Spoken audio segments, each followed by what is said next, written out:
So this time of year, I mean, I love summertime, but I can also see I get a little anxious and stressed when I look at all the weeds growing out there. And to me, it's a perfect analogy of seeing all the afflictions and all my karma from all my past lives in an external view. And I can just see all the different expressions and know that they're just going to keep growing and keep multiplying and getting worse unless I do something about them. So I have to sometimes calm down and just be like, okay, this is a long-term project, and to try to just identify which ones to focus on first, which is sometimes kind of tricky. The Buddha, Venerable taught just the other day in Following the Buddha's Footsteps on Volume 4, that one of the qualities of the Buddha was that the Buddha was able to see what actions lead to happiness and what actions lead to unhappiness. Unfortunately, weeds aren't so easy. It isn't so easy to identify which one is the worst one and which one is actually good. It gets a lot more murky than that because there's actually some native plants that can really take over if given the right conditions.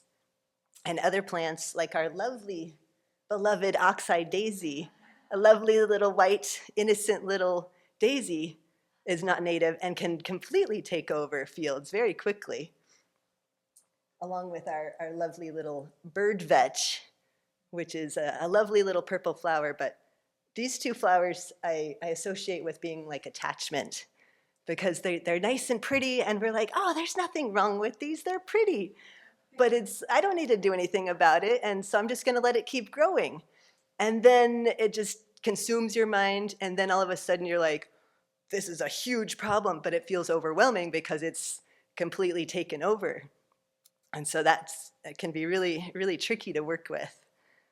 In weed management, there's a saying called early detection, rapid response, where you really want to, if you can get those couple little plants that first show up, if you can remove those right at the beginning, it's a lot easier to manage rather than once you have an entire field of them. And this is just like working with the afflictions, and verse 35 and 37 practices of bodhisattvas. Habitual disturbing emotions are hard to stop through counteractions. Armed with antidotes, the guards of mindfulness and mental alertness destroy disturbing emotions like attachment at once, as soon as they arise. This is the practice of bodhisattvas.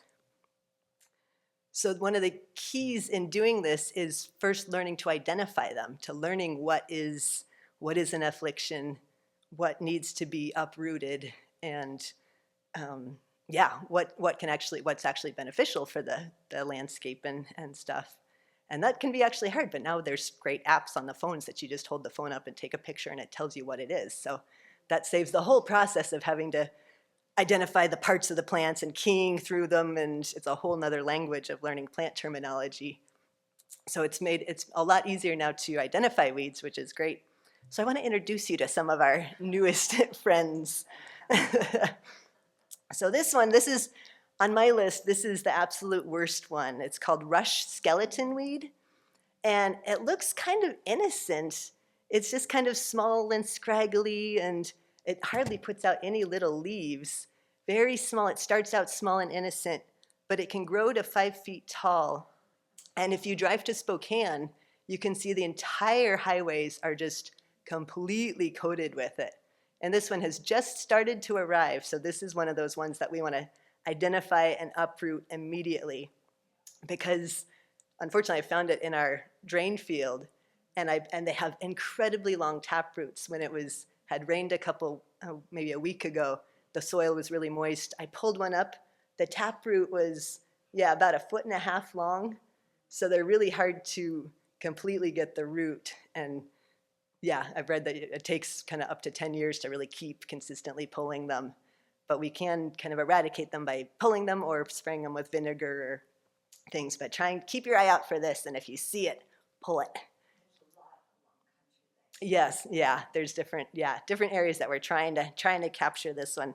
This one I consider, for the affliction analogy, I consider it to be like the mentality of I'm right. because it's got a very firm, deep taproot holding on to that self-centered thought. And it might not look so bad at the top of the surface. So like, oh, of course I'm right. It's nice and innocent. I'm just putting forward my ideas. But it's going to hold on really, really deeply and be really persistent in causing a lot of problems. I mean, I love Venerable's phrase of, do I want to be right or do I want to be happy? I have to remind myself this one a lot because I find myself digging into that. I want to be right, but I'm actually miserable. And recently I came across a teaching that was saying that one of our biggest attachments is our attachments to our opinions and our ideas. So again, it can be so sneaky of thinking like, oh, but I'm right and there's nothing wrong with that. But when I hold on to it, it can create so much strife in relationships and challenges and, yeah, wars to happen. So it's a sneaky one, but it's incredibly important to catch on to it and challenge it and say, am I really right? Do I really know this? What's another perspective? Another one is another kind of innocent one, but it's called tumble mustard.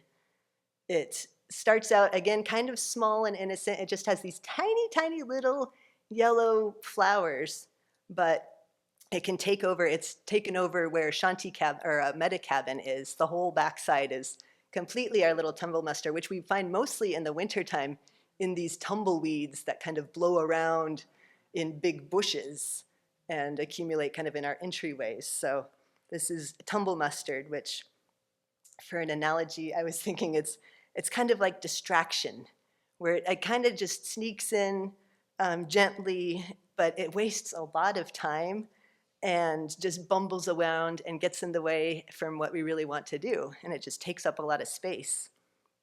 I mean, we have to, as we've had conversations, technology is a big one that we have to kind of constantly be mindful about. Am I really using my time wisely? Do I need to check my email 7 times a day?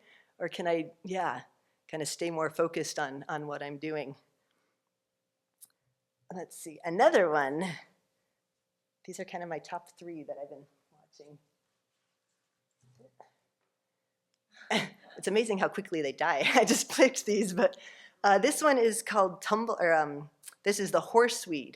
A couple of years ago, we tried to put fabric on Dan's hill and to get rid of another kind of weed, and we covered the hillside, and when we removed the tarp, it was completely 100% covered with this little guy called horseweed. And this is a tricky one because it's actually a native, but I'm seeing it just grow absolutely everywhere it's on our soils and stuff, especially disturbed soils. And it puts out a big green kind of fluffy top and tiny little puffy seeds as it develops. And so I've been playing with thinking that this is like being a people pleaser, that it's just fluffy and tumbles around and it sneaks in without really realizing it, but it chokes out any kind of actual authenticity for people to really get to know you because it's so busy kind of being fluffy and taking over everything. So the key to, I think I've got all the weeds, the key to weed management is having healthy soil. And the key to working with our afflictions is having a healthy mind. So unhealthy soil is oftentimes when it gets disturbed or dug up, and then it gets really compacted and hard, doesn't have any nutrients. And so this is when my mind is feeling hard, defensive, guarded, not having any kind of nutrients, but just in a very tight space. And when my mind is in that space, then that allows the afflictions to grow when I'm kind of, very closed-minded and hard. I was recently playing around with Descartes' I think, therefore I am, and I came up with a different one that I think I exist separately, therefore I suffer. And it's really kind of the opposite of I think, therefore I am. It's like, no, I think I exist solidly, inherently, and that's why I suffer. So we got to keep challenging that idea that I'm separate, solid, fixed. The way to have healthy soil is to recognize our interdependence and healthy soil has a whole bunch of microbes and nutrients and diversity within it, as well as water and different things. And so we need to cultivate that healthy soil of our mind by bringing in virtuous qualities and recognizing our interdependence, that we're not separate and solid, and to keep working against that kind of natural negativity bias that we have of fixating on negative qualities, what's wrong with other people, feeling threatened, and to actually, intentionally cultivate a more realistic perspective by looking at things from a different way. I mean, cultivating the 6 perfections and the 4 measurables, especially gratitude can be really helpful. Just recently, I saw an article in the Good News Network, which is a great news channel to look at if you want a different perspective. And had an article that said that there was a long-term study of people and found that people that had higher attitudes of gratitude had a 30% reduced risk for death. This was a long-term study, and the people that consistently had greater attitudes of gratitude lived longer. And that was even canceling out factors of like smoking, diabetes, obesity, even people that had those qualities, but if they had an attitude of gratitude more active in their life, they still lived longer. So that's a great thing to start cultivating. I mean, another big quality is also recognizing the kindness of others. Again, how we live so dependently on each other, like Jangten Rinpoche was talking about, that we're so completely dependent on each other that we're not separate and solid. And the more we can keep recognizing, the more joy can come from that, of like, wow, how incredibly fortunate I am to have all this kindness.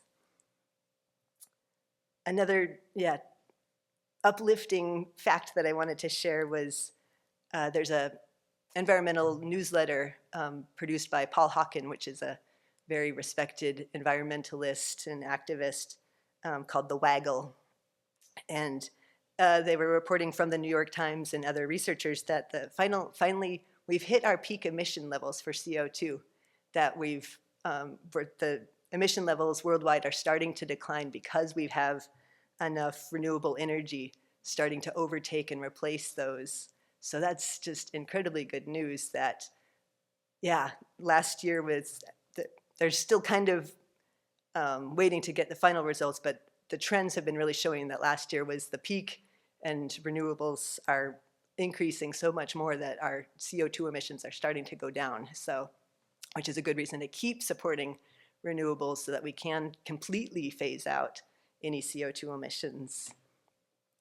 So there's so many different things to be grateful about and not freak out about the weeds and the afflictions that seem to be consuming things, but to keep recognizing that we can dig out the different weeds and we can keep working forward to protect the environment, to protect our minds, and to help each other in this great world. So may we do that with joy and perseverance.